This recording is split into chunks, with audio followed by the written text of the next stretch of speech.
Memang sungguh luar biasa sekarang rusaknya hukum kita ini. Saya sependapat dengan apa yang disampaikan oleh Mahfud MD, Menko Polhukam Republik Indonesia, bahwa hukum itu bisa dipesan, tersangka bisa dipesan, yang seharusnya tersangka bisa tidak jadi tersangka. Terus terang, fenomena ini sebetulnya sudah lama ini kami rasakan di daerah, khususnya di Provinsi Riau. Di era direktur yang sekarang ini, memang betul-betul penegakan hukum, khususnya penyidikan di lingkungan Polda Riau memang betul-betul rusak.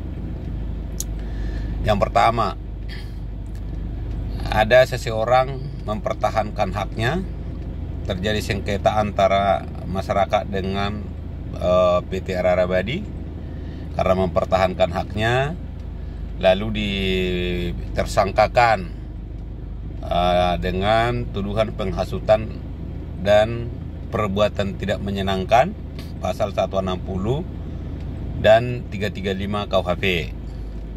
Sudah itu lagi ada sengketa lahan di daerah Bukit Kesumang. Jadi seseorang ini mengantarkan sepeda motor yang diduga digunakan untuk mengambil buah, diantarkan ke Polsek Pangkalan Kuras. Sampai di Pangkalan Kuras, oleh penyidiknya, silakan dulu bang diamankan karena tempat kami terbatas. Nah, setelah itu diantarkan barang bukti ini, dititipkanlah di camp atau di baraknya si pemilik kebun ini. Tiba-tiba dia ditersangkakan dengan tuduhan atau sangkaan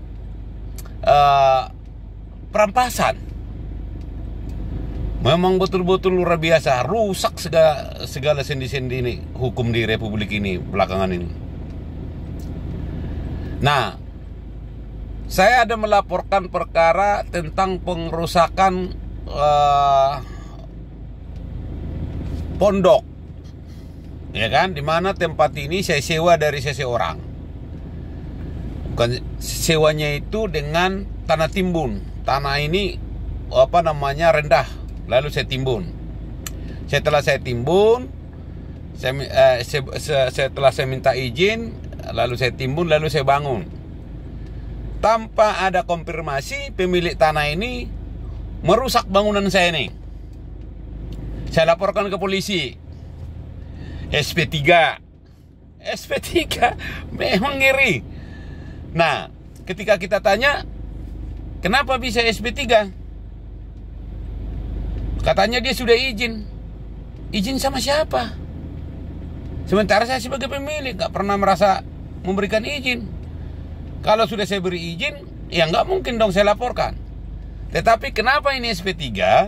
Yang saya laporkan ini orang berduit, mantan Kadis PU Kabupaten Pelalawan, mantan narapidana tindak pidana korupsi. Nah, itu contoh-contoh yang seharusnya tersangka bisa tidak tersangka, yang seharusnya tersangka bisa menjadi tidak tersangka. Saya berbicara fakta, Pak. Saya berbicara fakta. Tidak ada yang saya tambah dan tidak ada yang saya kurang. Kalau ini nanti fitnah, saya bisa diperiksa. Jadi tolonglah Pak Presiden, Pak Kapolri. Ini bukan main-main lagi ini, Pak. Khususnya di Provinsi Riau sekarang rusak penegakan hukum, Pak Presiden. Rusak, Pak Kapolri. Tolonglah, selamatkan ini Riau ini, Pak. Saya sampaikan, hukum itu bukan jebakan tikus. Bukan alat yang bisa digunakan oleh segelintir orang, yang bisa digunakan oleh penguasa dan pengusaha. Hukum itu untuk keteraturan, bukan sebagai senjata untuk menghajar atau menghabisi warga negara. Sekian dan terima kasih, Pak Presiden.